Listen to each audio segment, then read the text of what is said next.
Isa Zega diduga melakukan tindak kekerasan ketika nama aslinya Sahrul dipanggil-panggil oleh seorang pria bertopi. Peristiwa Isa Zega melabrak pria bertopi ini terjadi di kawasan kantor Polda Jatim pada Kamis 23 Januari 2025. Seperti diketahui, pada hari itu Isa Zega hendak memenuhi panggilan Polda Jatim atas kasus pencemaran nama baik Sandi Purnamasari. Sebelum menginjakan kakinya ke kantor Polda Jatim, Isa Zega mendadak dipanggil oleh seorang pria bertopi dari lantai 2 gedung sebelah. Pria bertopi ini menyebut-nyebut nama Sahrul. Mendengar hal itu, Isa Zega marah. Dia bahkan sempat melempar sandal yang sedang dikenakannya kepada sang pria bertopi. Setelah tiba di lantai 2 gedung sebelah kantor utama Polda Jatim, Isa Zega langsung menghampiri sang pria bertopi seraya memegang kerah bajunya. Di lain pihak, sang pria bertopi mengangkat tangannya. Dia merasa tidak bersalah seraya berdalih panggilan Sahrul yang diserukannya tidak dialamatkan untuk Isa Zega. Cuplikan unggahan video detik-detik Isa Zega mengamuk dipanggil Sahrul oleh pria bertopi ini viral di media sosial. Perihal itu, netizen yang budiman turut memberikan respon dan komentar yang beragam. Sebagian netizen yang berbakti mengutarakan opini pro dan kontra terkait perilaku pria bertopi.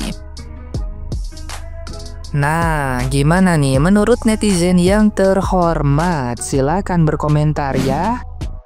Yang kasus si Sahrul ngamuk itu tau nggak? Gue tuh cuma salfok sama yang manggil Sahrul. Kamu bentar lagi kan puasa nih ya. Mirip Mimi Pri aja ya. Ini beda. Syahrul. Syahrul. Semua batasan gue cari di TikTok tuh nama Syahrul kok nggak ada ya. Ternyata namanya Iza apa Izaan. Itu. Bah, yang kenapa abang ini kok bisa tantrum bang? Keluar jiwa laki-laki abang ini, iya. Sampai gitu, kasar kali bang. Tapi dengar-dengar sekarang katanya jadi tahanan ya di Polda Jawa Timur. Ya gimana nggak jadi tahanan? Sikapmu aja barbar kali bang. Mana nih anak-anak kau yang manggil kau mami? Ngeri, jangan gitulah bang, jangan barbar kali. Santai aja. Udah dikasih tempat tinggal kan, sekarang dikasih tempat tidur ya deh. Tenang di sana, istirahat dulu. Keluar jadi orang baik ya bang. Nanti masih ada kok yang manggil abang mami. Masih kok ada anak-anak online itu. Kalau kita sih tetap manggil kau abang ya. Aku ngeri banget.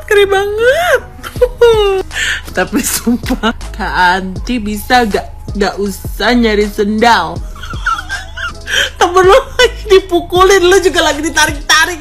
Lu malah sabar, sendal.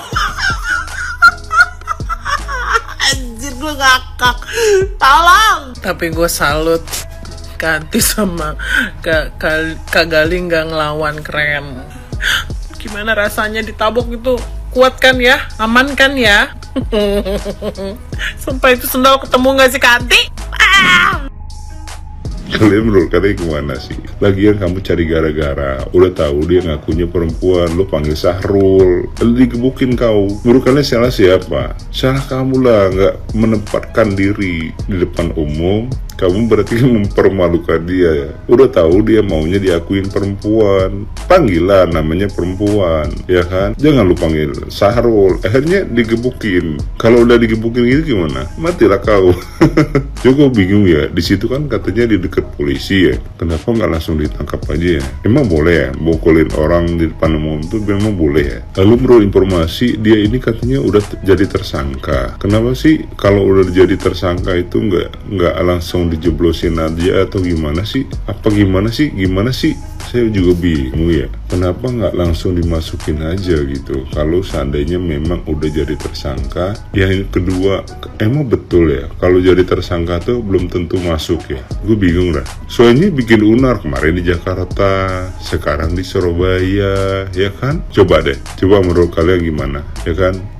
Saya kayaknya bingung juga nih. Tersangka tapi masih berkeliaran gitu, ya kan? Coba menurut kalian gimana?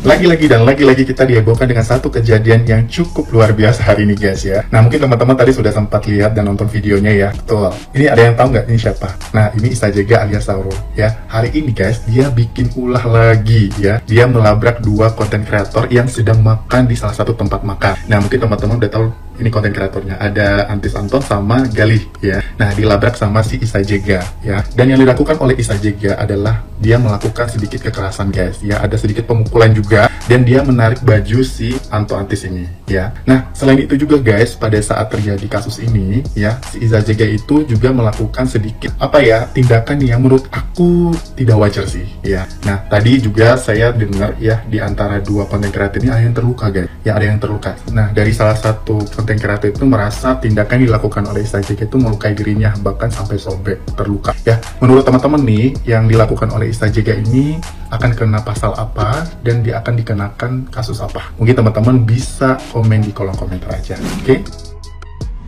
Kelihatan kan guys, grup sebelah kelakuannya kayak gini. Mereka daripada berargumen, mereka mainnya main langsung fisik gitu, tantrum nggak jelas. Semuanya begitu.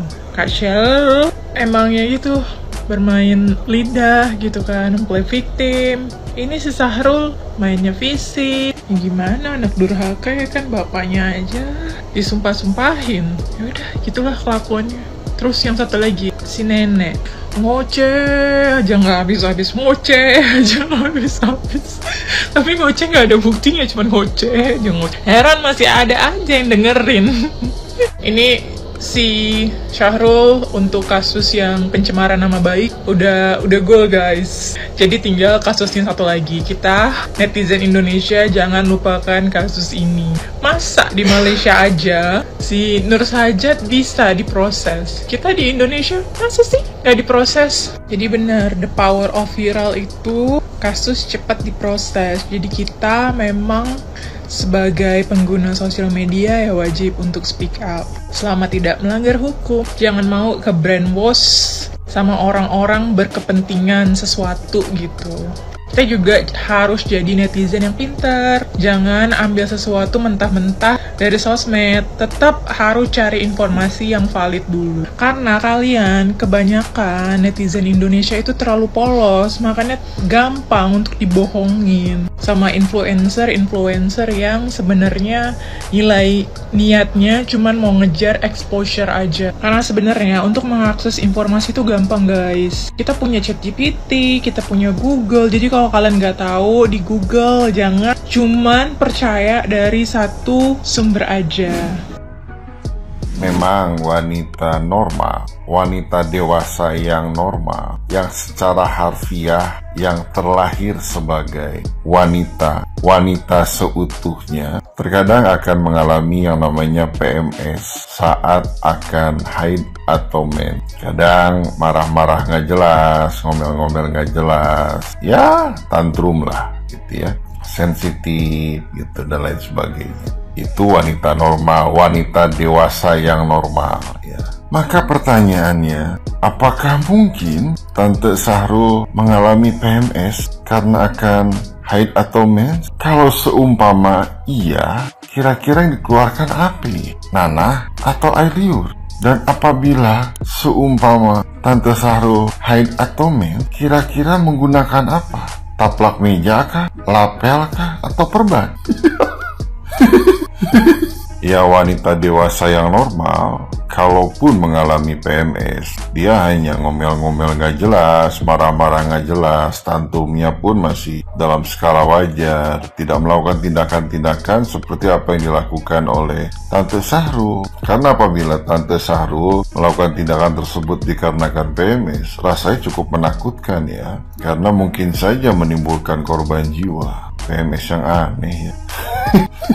Ini sih baru kemungkinan ya, karena menggunakan teori serba kemungkinan ya. Mungkin saja tindakan yang dilakukan Tante Sahrul disebabkan oleh beberapa faktor. Faktor hormonal yang memang sulit dikendalikan, faktor berat badan, namun sepertinya yang paling tepat adalah kelebihan dosa, hingga pada akhirnya mengalami PMS yang sulit dikendalikan. Karena yang dikeluarkan saja nanah yang memang berlebih hingga air liur yang sulit dikendalikan layaknya tsunami.